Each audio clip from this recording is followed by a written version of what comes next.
अस्सलाम वालेकुम नाजरीन, आप देख रहे हैं ZH एंटरटेनमेंट। मैं हूं ज़हीर अहमद। नाजरीन, आज हम तीसरी फिल्म का रिव्यू लेके आए हैं। फिल्म का नाम है तेरे बाजरे दी राखी। डायरेक्टर हैं सैयद नूर साहब। और इस फिल्म के हवाले से काफ़ी सारे लोगों ने कहा था कि ये कैसी फ़िल्म है, ये हम आपको बताएंगे। सैयद नूर की फ़िल्म ये कैसी फ़िल्म है, ये बाकी फ़िल्मों से किस तरह मुख्तलिफ है, ये भी बताएंगे। और क्या ये फ़िल्म बच्चों के साथ देखी जा सकती है, ये भी बताएंगे। इस फिल्म की चूड़ियाँ के साथ क्या सिमिलरिटी है, ये भी बताएंगे। और इस फिल्म के बिज़नेस के हवाले से और इस फिल्म के साथ अगर कोई ज़्यादती हुई है उसके हवाले से भी बात करेंगे, जिसे हमने कल बताया था। तेरे बाजरे दी राखी में पहले इसकी कास्ट में आ जाते हैं। इसमें सैयद नूर साहब ने रखा है साइमा को, जो कि एक किस्म का टाइटल रोल है क्योंकि बाजरे की राखी वही करती हैं। और इसके साथ साथ अब्दुल्ला खान हैं, जन्नत मिर्ज़ा हैं, मुस्तफ़ा कुरैशी हैं, आमिर कुरैशी हैं, शफ़क़त चीमा हैं, इफ्तिखार ठाकर, इरफान खोसट, फिर उनका जो दोस्त बाहर से आता है अब्दुल्ला खान का, उसका नाम मुझे नहीं पता, वो हैं। और खुशबू हैं उसमें, माजिद, आगा माजिद हैं, शफ़क़त चीमा के अलावा और भी मतलब काफ़ी सारे साइड कैरेक्टर भी हैं, छोटे छोटे रोल में भी हैं। फिल्म जो है वो जो बाजरे दी राखी है, इसकी कहानी के हवाले से अगर बात कर ली जाए थोड़ी सी, क्योंकि स्क्रीन प्ले और जो राइटर हैं वो ख़ुद सैयद नूर साहब हैं। एक जो डाकू होता है वो एक औरत को बचाता है, लेकिन औरत बच नहीं पाती। वो औरत जाते जाते अपनी बेटी को हवाले कर देती है। बाबर अली साहब का बड़ा अहम रोल है, उनका मैं नाम भूल गया, बड़ी माजरत। तो बाबर अली साहब के हवाले कर देते। बाबर अली साहब जो होते हैं वो फिर वो साइमा के हवाले कर देते हैं, और क्योंकि इनको मर्डर के चक्कर में ले जाते हैं जेल में, तो बाबर अली साहब को, तो वो बाजरे दी राखी यानी कि उसकी हिफाजत जो है वो साइमा की ज़िम्मे होती है। नगमा साहिबा भी हैं इसमें, देखें आप, मुझे साथ साथ नाम भी याद आते जा रहे हैं। अच्छा, इस तरह इस फिल्म का ओपन होता है। ओपनिंग जो है वो बड़ी मतलब थ्रिलिंग अंदाज में है। ज़ाहिर है वो फायरिंग वायरिंग और सारा कुछ है।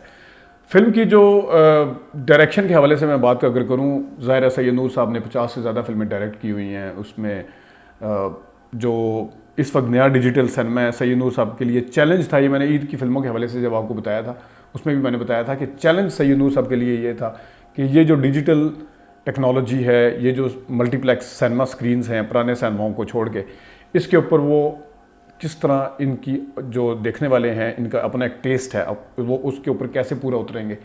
क्योंकि जो अब हम अक्सर कहते हैं कि वो ड्रामा है या फिल्म है, या फिल्म है या ड्रामा है, तो जो ड्रामा देखने अब हिले हुए हैं या देखते हैं बड़े शौक से, वो भी अपनी जगह ठीक है, देखते हैं, तो उनको फिल्म दिखाना और जो पुराने जो सिनेमा गोर्स हैं उनको लेके आना, ये एक काम है।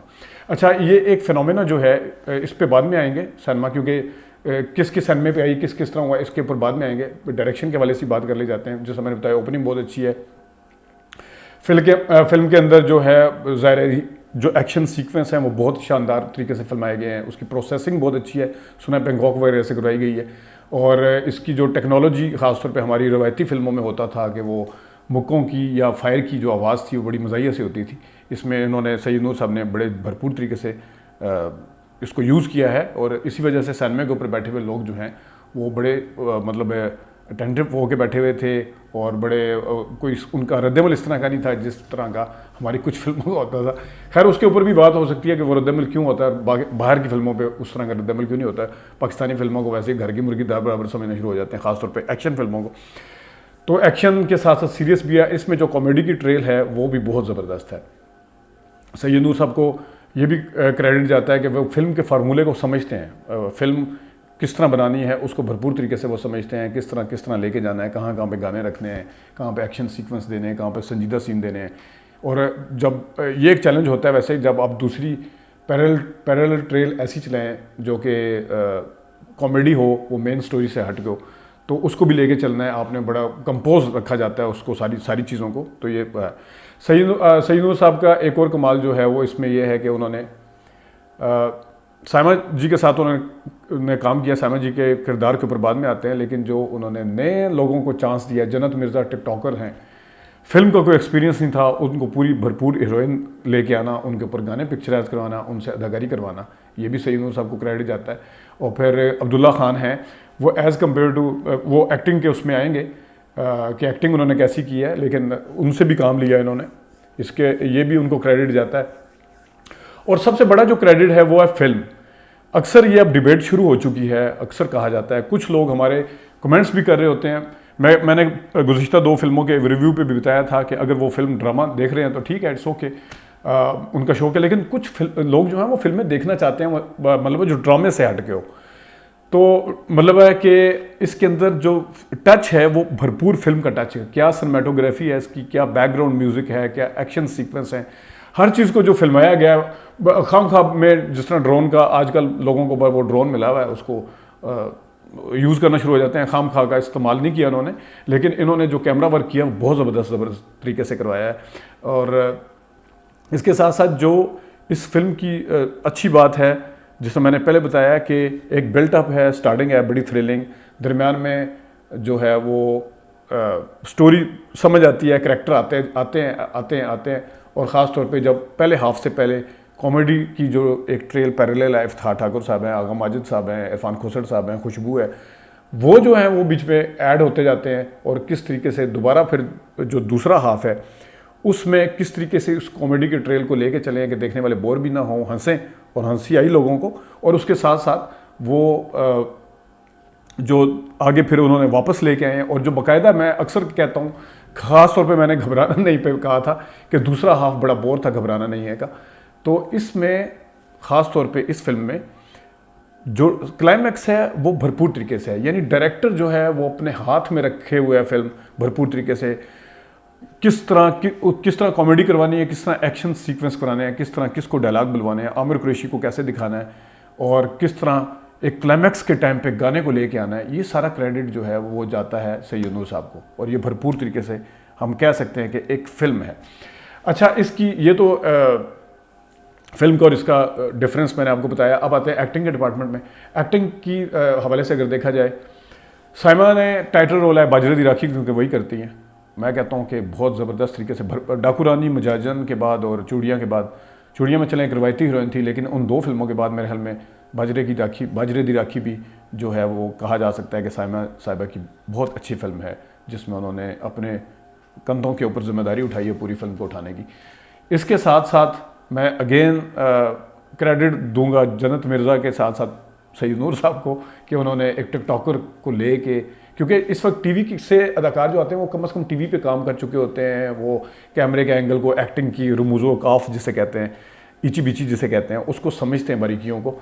तो लेकिन एक फ़िल्म को जिसके ऊपर इतना करोड़ों रुपया लग रहा हो, उसमें फिर एक टिकटॉकर स्टार को सामने लेके उनसे अदाकारी करवाना सैयद नूर साहब के क्रेडिट के ऊपर। पहले भी इस तरह के अरबाज खान साहब को लेके आए थे, या वो ऐसे अदाकारों को भी लेके आए जो एक दफ़ा पिट चुके थे, जैसा शान साहब का रिवाइवल उन्होंने करवाया, खुद साइमा का रिवाइवल इनसे हुआ।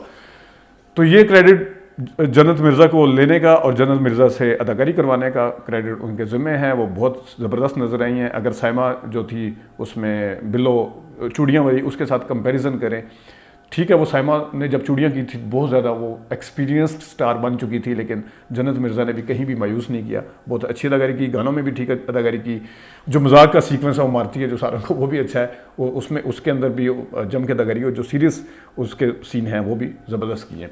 अब्दुल्ला खान जो है, अब्दुल्ला खान की लुक ठीक है, नए हैं, आवाज़ थोड़ी सी डिफरेंट ज़रूर है, लेकिन मेरे ख्याल में शायद उस तरह की जचती नहीं है, जिस तरह चलता है किसी बुजुर्ग की आवाज़ है थोड़ा सा ना, या किसी मैच्योर की, वो लड़के की आवाज़ ज़रा शायद कम लगती है, शायद मुझे लग रहा हो।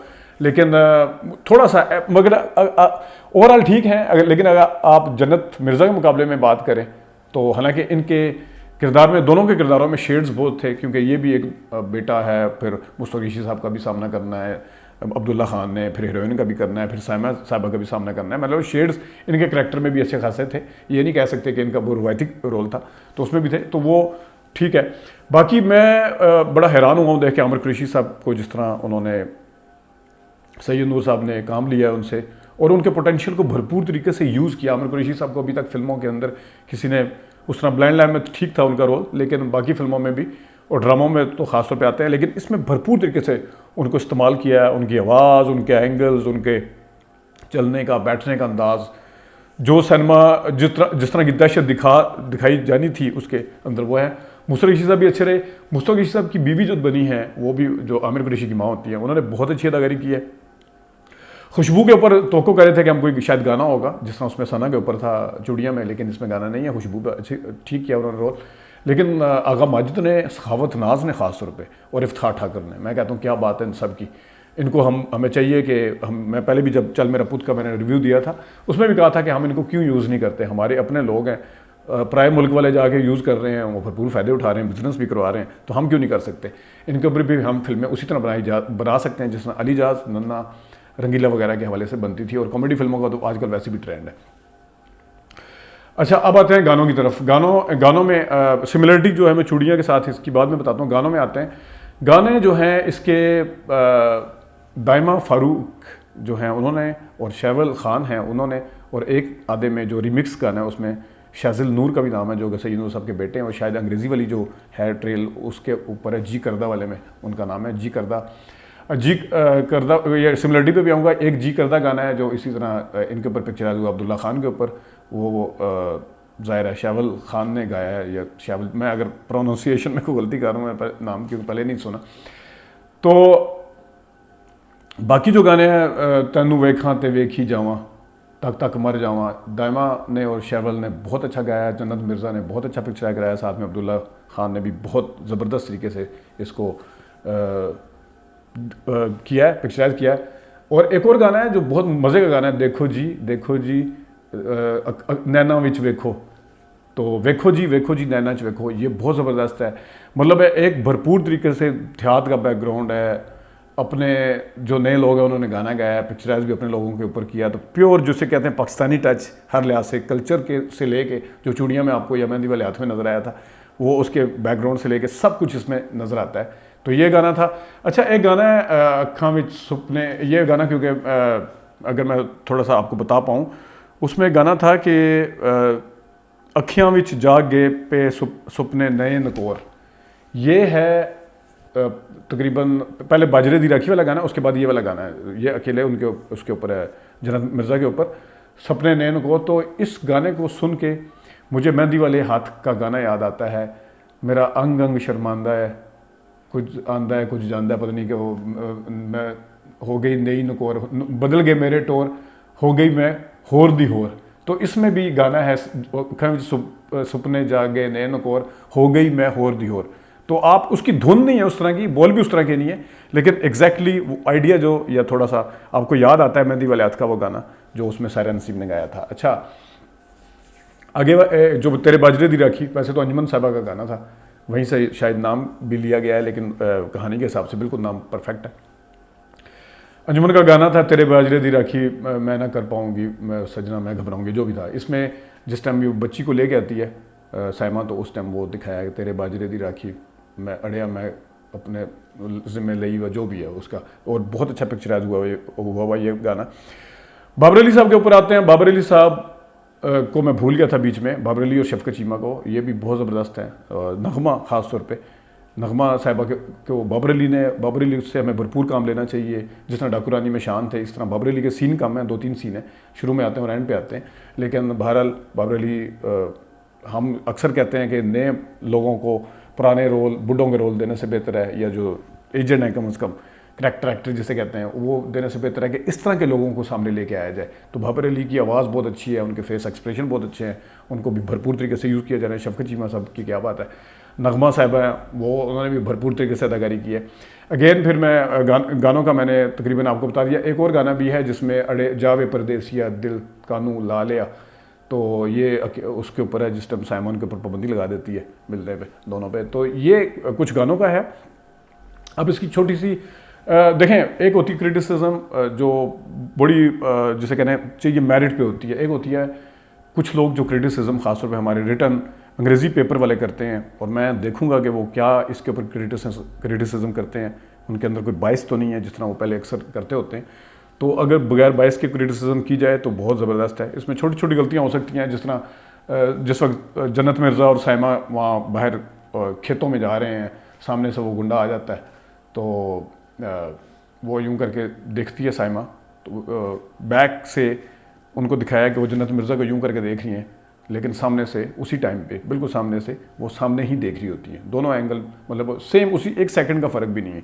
तो ये वो सामने से मतलब जो सामने वाला एंगल है वो यूं उसने जन्नत मिर्ज़ा की तरफ नहीं देख रही हैं, वो बल्कि बैक से वो जब दिखाते हैं तो वो इस तरह करके देख रही हैं बार बार उसकी तरफ। तो ये है, और छोटा सा, वो बड़ा नहीं है। नगमा क्योंकि उनको जब मर्डर करते हैं उनकी बेटी को, ज़ैनब को, शफ़क़त चीमा, तो उस वक्त वो उनको नाबीना हो जाती हैं, अंधी हो जाती हैं। तो पूरी फिल्म में उन्होंने अच्छा काम किया, डायलॉग बहुत अच्छे बोले हैं, संजीदा डायलॉग बहुत अच्छे बोले हैं। नगमा वैसे चूड़ियाँ में भी थी, लेकिन जो ख़ास तौर पे एक जगह पे जिस वक्त जन्नत मिर्ज़ा उनके पास आती है तो वो बाकायदा आई कांटेक्ट करती हैं नगमा, हालांकि पहले जिस तरह नाबीना करता है यूँ यूँ करके, यूँ करके, तो एक में बाकायदा तौर पे उसको भरपूर तरीके से देखती हैं। वो एक सीन है, थोड़ा सा इशू है। अच्छा, अब वहाँ पे इसके ऊपर क्रिटिसिज्म जो हो सकती है, यह कम से कम सिनेमा के अंदर, वैसे तो पूरे फिल्म लोगों ने अच्छे तरीके से देखी, क्योंकि मैंने मल्टीप्लेक्स ज़ाहिर सिनेप्लेक्स पे देखी है, तो वहाँ के जो देखने वाले हैं वो और तरह के भी हैं।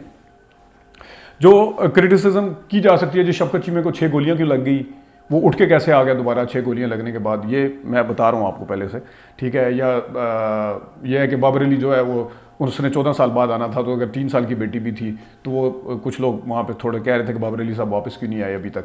वो एंड पे आते हैं, कहते जी अभी तक ये बेटी जवान हो गई है, चलो जब हैंड ओवर की होगी तो 3 या 4 साल की होगी तो जवान हो गई है। तो ये कोई इतनी बड़ी क्रिटिसिज्म नहीं है, क्योंकि ज़ाहिर है जब बाबर अली आते हैं तो वो जन्नत मिर्ज़ा की वही वाली एज होती है जो फिल्म की शुरू में थी, यानी जब जवान जन्नत मिर्ज़ा सामने आती है। कोई इस तरह की क्रिटिसिज्म नहीं है। शफ़क़त चीमा 6 गोलियां क्यों लग गई, फलाने ने मार क्यों लिया। यहाँ मैं एक चीज़ ऐड करता चलूँ, गुलाम फिल्म में आमिर खान जब नीचे बॉक्सर उससे डबल हाइट का बॉक्सर उसको मार मार के मारता है, बच्चा वो गिर जाता है, उसके सर से खून आ रहा है, उसकी आंखों से खून आ रहा है, नीचे गिरा हुआ है, उसको बच्चा कहता है उठो उठो उठो, वो फिर दोबारा उठता है। उठने के बाद फिर दोबारा वो जो पहलवान होता है, बड़ा लंबे वाला विलन होता है, वो उसको मारता है 6 मुक्के। आमिर खान को कुछ नहीं होता, और आमिर खान खून सर में निकलने के बाद, आंखों से और हर तरफ से खून निकलने के बाद, उसमें ताकत कहाँ से आ जाती है कि जो शुरू में आधा घंटा वो लड़ रहा था वो उसको गिरा नहीं पाया, लेकिन वो एक मुक्का मारता है। पहलवान जो है वो कम से कम 100 किलो का होगा, 100 किलो से ज़्यादा का उसकी 120 किलो का उसका वेट होगा कम से कम। वो उस टाइम जाके वो गिरता है, आधा आमिर खान होता है उससे, तो वो हमारे लिए एक्सेप्टेबल है, उसके ऊपर हम क्रिटिसिज्म नहीं करते। यहाँ पे मोहम्मद राना अगर निकी जी हमें उसी तरह उठ जाए दोबारा तो उसके ऊपर क्रिटिसिज्म करते हैं। यहाँ पे अगर शान अगर कुछ करना शुरू कर दे तो उसके ऊपर क्रिटिसिज्म शुरू हो जाता है। शाहरुख खान जो है वो कुलजीत अमरीश पुरी का अब्बा, वो जो दिल वाले दुल्हनिया ले जाएगा का सीन है, वो अकेला रेलवे स्टेशन पे पता नहीं कितने गुंडों को मारता है काजल को, जब वो कहता है जाओ सिमरन जी ले अपनी ज़िंदगी, वो हमारे लिए एक्सेप्टेबल है, उसको हम कहते हैं ठीक कर रहा है बिल्कुल। और यहाँ पे अगर कोई करे तो हम उसके ऊपर एतराज़ करना शुरू हो जाते हैं। चाहत फिल्म में नसीरुद्दीन शाह को मारता है, हालांकि वो गाना गाने वाला होता है, उसने कोई प्रैक्टिस नहीं की होती लड़ाई की, ना कोई बॉक्सर होता है, ना कोई जूडो कराटे मास्टर होता है, ना कोई ब्लैक बेल्ट होता है। वो जब शाहरुख खान को वो कहता है लगता है, वो कहता नहीं लगता जिसने वो कहता तो वो मारता है, फिर एक मारता है नसीरुद्दीन शाह को, नसीरुद्दीन शाह जाके वो गिरता भाई। तो वो अगर कर लें तो वो ठीक है, हमारे यहाँ अगर कर लें तो आप लोगों को प्रॉब्लम होती है। तो खुदा रहा ऐसी फिल्म देखा करें, फिल्म सोच के देखा करें। फिल्म मैजिक वर्ल्ड होती है जो आपको दुनिया से कहीं और ले जाए। इसी वजह से कहा जाता है कि हकीकत देखनी है तो टीवी ड्रामों के ऊपर देखें, फिल्म बियॉन्ड मतलब एक्सपेक्टेशन होती है, सुपर हीरो की फिल्में देखें। अंग्रेज़ी फिल्म मैं लंबी नहीं करना चाहता वीडियो, लेकिन मैं एक जस्टिफिकेशन दे रहा हूँ। तो सैयद नूर साहब ने बहुत भरपूर तरीके से फिल्म बनाई है। अब चूड़ियाँ की सिमिलरिटी है थोड़ी सी। चूड़ियाँ की सिमिलरिटी ये है कि उसमें बख्तू जो होता है, अच्छा इसमें शाह बख्त है, उसमें बख्तू नाम होता है। इसमें बाबर अली का नाम आलम है। हवाएं फिल्म में सऊद का नाम आलम होता है, ठीक है, नामों का इतना बड़ा फ़र्क नहीं है। मुजाजन फिल्म में साइमा का नाम तारी होता है, इसमें साइमा का नाम तारी है। तो अच्छा बख्तू, फिर उसमें पैरेलल ट्रेल थी जिस तरह मैंने पहले बताया, वो इसी तरह इसमें भी जो पैरेलल ट्रेल है बिल्कुल चूड़ियाँ की तरह, ये उसमें शहर आता है, इसमें भी बाहर से गाँव में, शहर से देहात में आता है। उसमें उसकी मामी ज़रा विलन होती है, इसमें ज़रा विलन थोड़ा सा डिफरेंट है, विलन पार्टी। उसमें उड़कोठे तो कहाँ है, इसमें तेरे बाजरे की राखी में भी कव्वे दिखाएं, और कव्वे का नाम भी है कव्वों का। तो और भी काफ़ी सारी सिमिलरिटीज़ हैं, सब मिलेंगे। साइमा का जो सना का रोल है वो उसने किया है खुशबू ने, बस उसमें गाना था। उसमें कमाल, क्या नाम है, कमाल भी थे, तो कमाल का रोल भी इसमें।